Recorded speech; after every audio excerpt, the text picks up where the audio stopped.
Hi, all. DT Neal talking to you about writerly things, storytelling, genre, preoccupations, fantasy, horror, in this case, science fiction.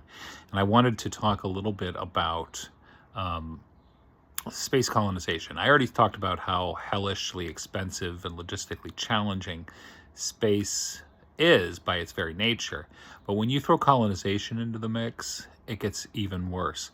And I'm not even going to dwell on that other stuff. I'm going to talk about the psychology of space colonists.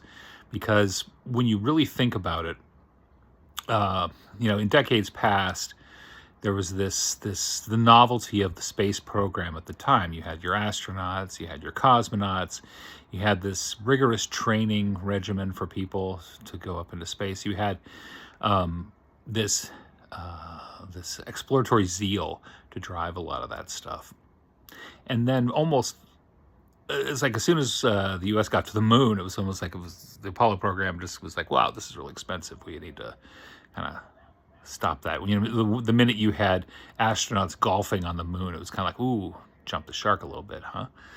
And nowadays, we have the spectacle of these celebrities and billionaires and whatnot who have just too much ridiculous amounts of play money, and they just space tourists just fly up and come back down, and the pointlessness of it is pretty bracing.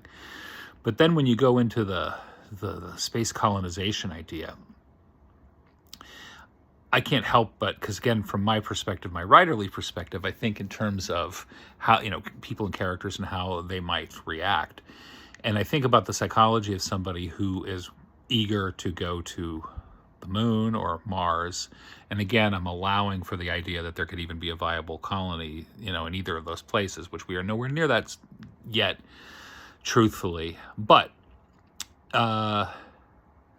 assuming that that is indeed viable in that context, think about the kind of person who really wants to get the hell off of Earth and go to live on a colony elsewhere.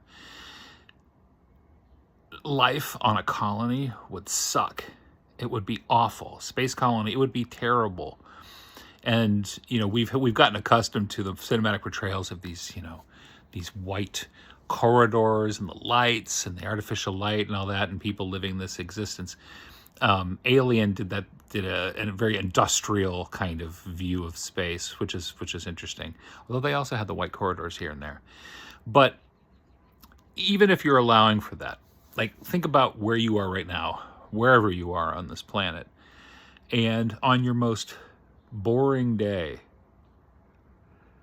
a day where you're just around, you have so many more options than any space colonist would ever have.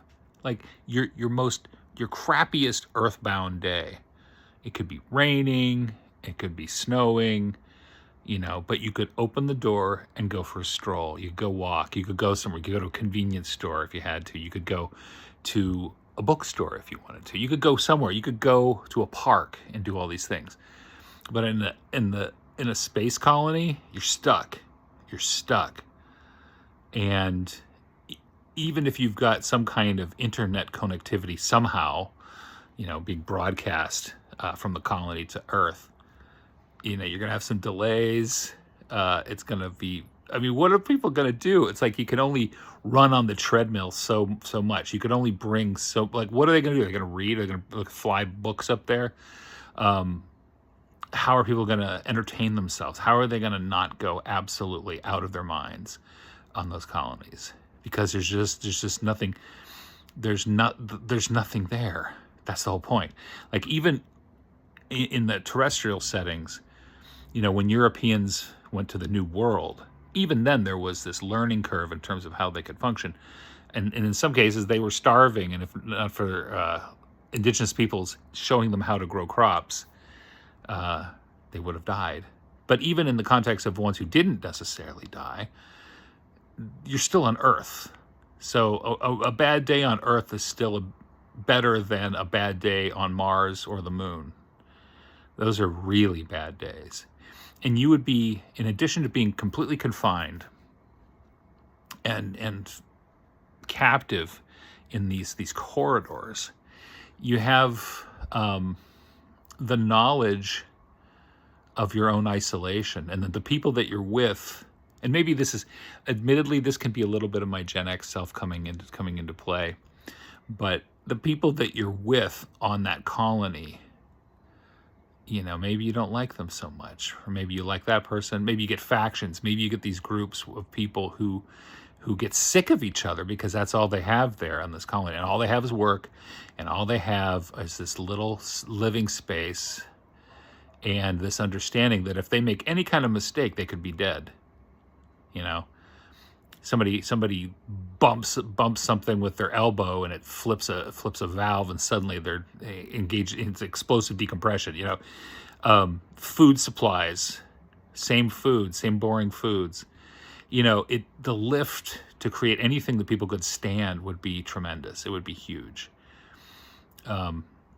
And as challenging, again, as terrestrial colonial life was for people, you still had viable life on Earth. Once you learned what you could eat, what you couldn't eat, you had access to those things. Whereas in a space colony, you've got food packets,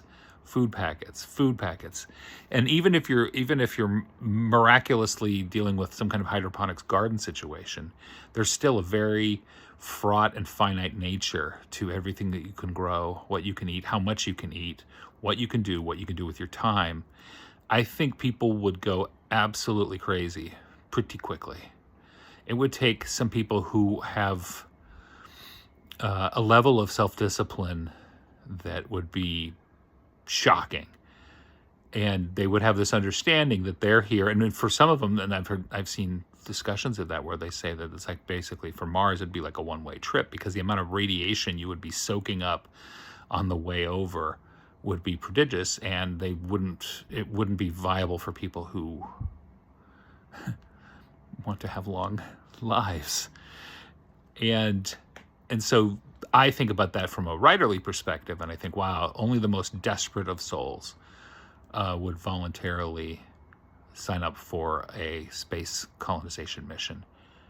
And with that in mind, because again, and this is my logic on that, is if you have an alternative to it, most sane people would take that alternative versus going out on that journey.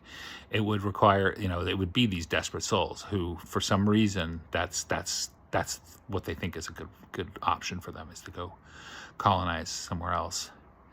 And then once you're there, you're stuck. You're absolutely stuck. And that's terrifying, at least from my perspective. I'm very independent, and the idea of being in some collection of tubes and pods that you're passing through and seeing the same damn people, and it would be awful. I think it would feel like hell. And so, while in terms of the human condition and the desire for us to be on more than one homeworld, it's really, really hard to imagine space colonization without thinking of the colonists losing their minds, or losing their lives, or both, or squabbling and getting enraged at each other just for simple things, and having to negotiate that, and knowing that you couldn't really go anywhere. It's like a dorm from hell, or it's like a prison. I mean, it is. That's what that colony is. And then you're still utterly dependent on whatever the colonial, the Earth colonial power is, in terms of making sure you're supplied and all that kind of stuff. And what happens if, there's so many what ifs that are tied to it, that it's impossible to really think about space colonization without thinking of it being an existential nightmare.